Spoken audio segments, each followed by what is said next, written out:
Bonjour bien-aimé, merci beaucoup d'être connecté aujourd'hui. Que le Seigneur te bénisse.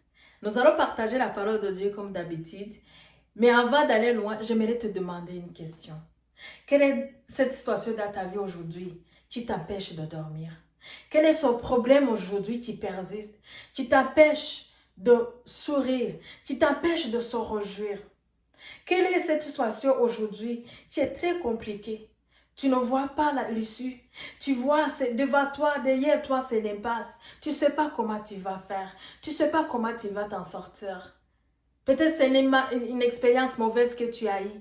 Tu as brisé ton cœur. Tu as brisé ton cœur. Peut-être que c'est la pauvreté. Peut-être que tu es limité financièrement ou tu as un problème qui est difficile pour toi. Qui t'empêche la joie. Bien-aimé, aujourd'hui, je t'amène la parole de Dieu. Et je prie que tu puisses l'accepter. Parce que la parole de Dieu nous dit que sa parole, c'est la vie et la santé pour celui qui l'accepte. Alors je prie que tu puisses accepter cette parole. Je prie également que le Seigneur puisse te rencontrer, qu'il puisse toucher ton cœur, qu'il puisse toucher ta vie et que cette situation qui t'empêche aujourd'hui de dormir puisse être résolue au nom de Jésus.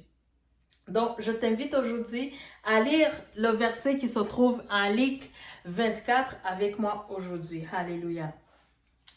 Si je commence sur le verset 13, la parole de Dieu nous parle de des disciples qui étaient en marche vers Emmaüs. C'était 3 jours après la mort de Jésus. Ces disciples, quand ils marchaient, ils ne comprenaient pas ce qui est arrivé. Ils ne comprenaient pas pourquoi Jésus est mort. Ils ne comprenaient pas parce qu'ils avaient mis leur confiance en Jésus et ils ne savent pas que Jésus devrait mourir pour être ressuscité après. Donc, ils avaient Jésus comme leur roi. Mais Jésus venait d'être tué. Donc, ils étaient dans l'incompréhension. Ils avaient perdu leur roi ou leur dirigeant. Ils étaient vraiment tristes. Et quand ils marchaient, ils se demandaient, ils continuaient à méditer, à penser si ce qui les a arrivés, pourquoi Jésus est mort, pourquoi Jésus a été crucifié. Ils ne comprenaient pas. Ils avaient beaucoup de questions dans leur cœur. Ils étaient vraiment dans le trauma et dans la tristesse. Et en marchant, Jésus est venu avec eux. Il a commencé à les questionner. Pourquoi êtes-vous tristes? Et les disciples lui ont dit, on va voir le verset 21, quand les disciples, ces deux disciples ont répondu Jésus. Il a dit, tu ne savais pas ce qui s'est passé à Jésus, le Jésus de Nazareth. Au verset 21, il dit, nous espérions que ce serait lui qui délivrerait Israël. Mais avec tout cela, voici le 3e jour que ces choses se sont passées. Alléluia. Ces disciples, on voit si la première partie dit, nous espérions que Jésus serait celui qui va délivrer Israël. Ils avaient l'espérance, ils avaient les attentes envers Jésus-Christ.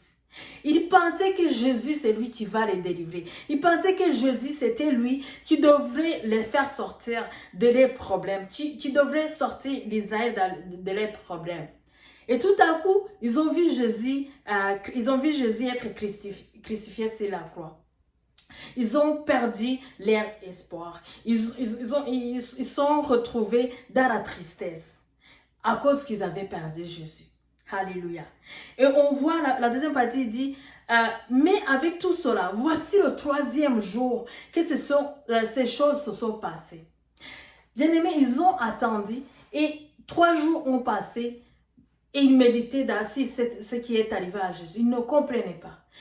Si on fait référence à nous aujourd'hui, il y a des choses qui nous arrivent dans la vie et on ne comprend pas. Je ne sais pas aujourd'hui ce que tu as perdu. Je ne sais pas ce que tu pensais avoir dans cette année 2021 que tu n'as pas pu avoir. Je ne sais pas ce que tu as perdu dans cette année 2021 ou dans les années qui ont précédé. Je ne sais pas cette situation aujourd'hui qui est difficile pour toi et que tu penses, qui te rend triste. Tu as pris ta joie à cause de cette situation que tu as traversée. Tu n'arrives pas à être joyeux encore. Tu n'arrives pas à louer le Seigneur encore. Tu n'arrives même pas à prier encore. Tu as perdu l'espoir comme ses disciples. Alléluia. Bien-aimé, je ne sais pas ce que tu traverses aujourd'hui, mais tu es fatigué. Ces disciples, ils ont attendu 3 jours, mais ils étaient fatigués. Toi aussi, peut-être que tu es fatigué. Tu as mis tout ton effort. Tu as donné tout ce que tu avais pour avoir des résultats. Tu as passé toutes les technologies pour pouvoir être dans la bonne santé, pour avoir ce que tu devrais avoir. Mais ça n'a pas marché. Je ne sais pas si c'est ton business, mais tu as essayé, tu as investi l'argent, mais tu as perdu. Je ne sais pas si c'est au travail. Tu espérais avoir la promotion, mais tu n'as pas eu ce que tu attendais. Aujourd'hui, j'aimerais te dire que Dieu est capable de nous aider. Dieu est capable de nous sauver. Dieu est capable de nous délivrer. Gloire à Dieu. Bien-aimé, ces 2 disciples, quand ils marchaient, Jésus est venu à côté d'eux. Qu'est-ce que ça nous montre aujourd'hui? Peu importe ce que tu traverses, j'aimerais te dire que Jésus n'abandonne jamais ses enfants. Peu importe la douleur, peu importe la taille des problèmes dans lesquels tu traverses, peu importe la situation douloureuse que tu traverses aujourd'hui, Dieu n'est pas loin de toi, il est avec toi.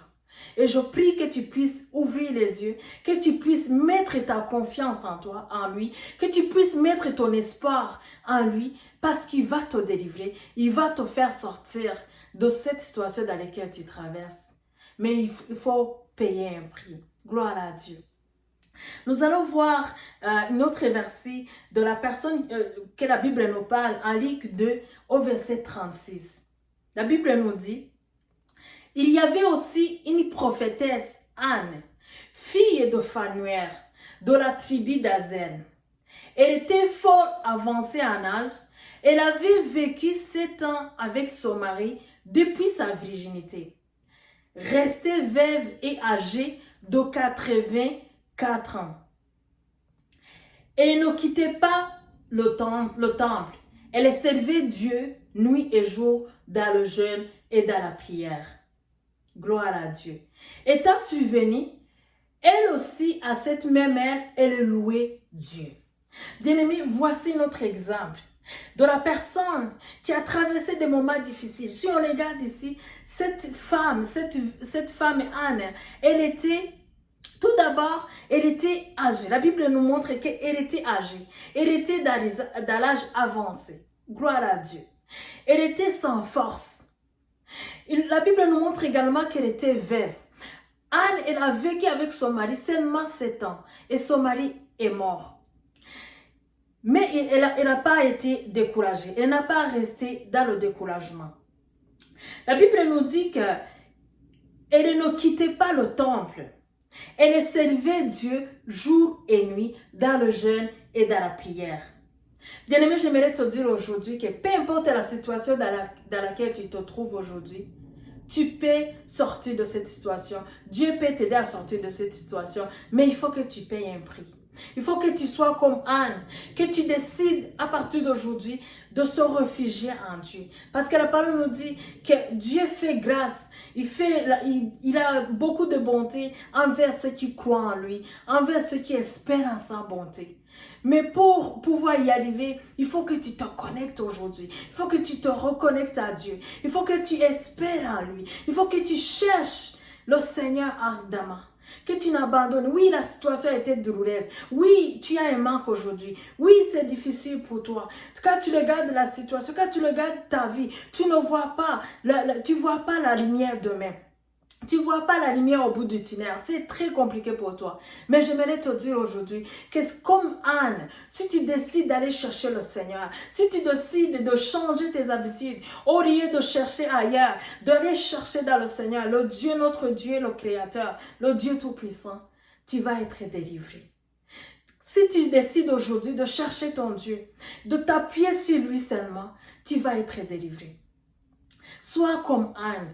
Anne, elle cherchait Dieu jour et nuit. Elle n'a pas quitté, elle a continué à chercher le Seigneur.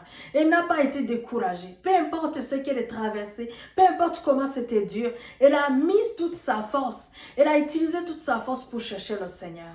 Et j'aimerais t'encourager aujourd'hui, j'aimerais te dire aujourd'hui de garder l'espoir. Aucune histoire, ce qui nous arrive est permanent. Alléluia. Rien de ce qui nous arrive est permanent. Peu importe ta situation aujourd'hui, Ta destinée ne sera pas comme ça. Ta destinée sera rayonneuse. Ta destinée est rayonnante parce que le Seigneur est avec toi. Donc, je t'encourage aujourd'hui à garder l'espoir. Je t'encourage aujourd'hui à faire confiance en Dieu. Je t'encourage aujourd'hui à chercher le Seigneur encore. Et comme il dit, ceux qui me cherchent me trouvent. Je t'assure que si tu décides de chercher le Seigneur, c'est sûr que tu vas le trouver. C'est sûr qu'il va te donner un repos. C'est sûr qu'il va te revêtir par sa joie. C'est sûr qu'il va te secourir. Parce que c'est un Dieu, c'est notre Dieu qui nous secourit toujours. Donc je t'encourage aujourd'hui, peu importe ce qui te traverse, à chercher le Seigneur, à se réfugier en lui. Parce que c'est un Dieu rempli de bonté et rempli d'amour. Que le Seigneur vous bénisse. Encore une fois, j'aimerais t'encourager, toi qui n'as pas Jésus dans ta vie. Bien-aimé, Jésus est capable de transformer ta vie. Jésus est capable de te donner la vie. La vie remplie de joie, de paix, remplie de gloire. Et je prie aujourd'hui, si tu ne l'as pas fait, de lui inviter dans ta vie, de le recevoir, parce qu'en lui, il y a la vie éternelle. Que le Seigneur vous bénisse. Merci d'être connecté. Merci de me donner votre temps. Je vous aime et je vous dis à très bientôt. Merci beaucoup.